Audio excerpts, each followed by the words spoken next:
Bayangin pas lagi duduk santai kita tiba-tiba disodorin gelas berisi cairan merah. Ternyata isinya darah. Baunya itu kayak logam dan agak amis. Mau nolak tapi rasanya susah banget. Jadi kalau kita putusin minum cairan ini, apa sih yang sebenarnya bakal terjadi dan apakah nyawa bakal langsung melayang?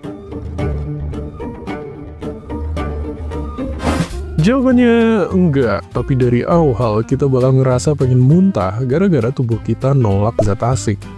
Dan kayak makanan mentah lain, darah mentah juga bisa punya banyak makhluk hidup kecil termasuk sumber penyakit berbahaya.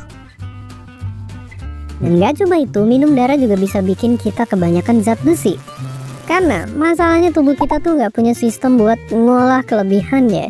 Gak kayak mereka. Zat besi numpuk, organ kita itu bisa rusak.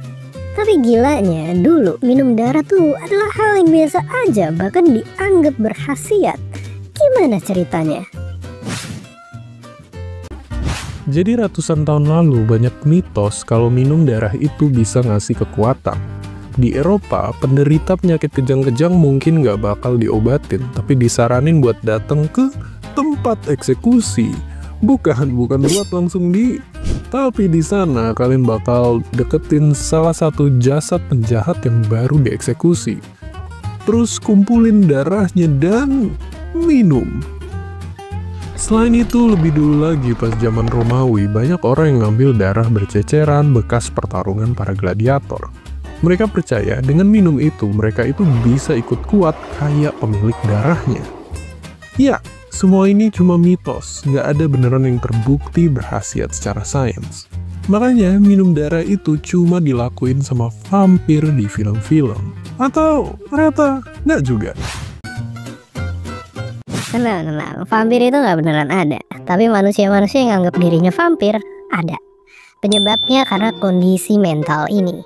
Dan nggak cuma 1, 2, tapi ada ribuan orang yang punya obsesi ini. Bahkan katanya mereka sampai punya komunitas sendiri. Mereka tuh percaya kalau mereka adalah vampir yang butuh darah. Buat dapetinnya mereka dikasih darah secara sukarela, bisa dari temen atau keluarga. Setelah minum darah, rasa capek, sakit kepala atau sakit perut semuanya lenyap. Peneliti sendiri belum tahu apa penyebabnya, tapi kemungkinan itu cuma ada di kepala mereka aja. Minum darah kedengarannya emang ngeri banget, tapi ternyata ada makanan kita yang dibikin dari darah. Soalnya darah itu bisa aman buat dimakan kalau udah dimasak dengan benar. Dan bukan darah manusia, tapi darah hewan. Darah bisa diolah jadi macam-macam masakan. Kayak makanan ini yang dibuat dari darah hewan yang udah dikukus sampai padat. Atau ini yang pakai kuah darah. Dan masih ada beberapa lagi makanan khas negara kita yang pakai bumbu darah. Di negara lain juga ada banyak. Ya, setelah dengar penjelasan tadi mungkin kita jadi lebih ngerasa aman pas minum cairan merah di gelas. Jadi, siapa yang mau coba minum darah? Dan seperti biasa, terima kasih.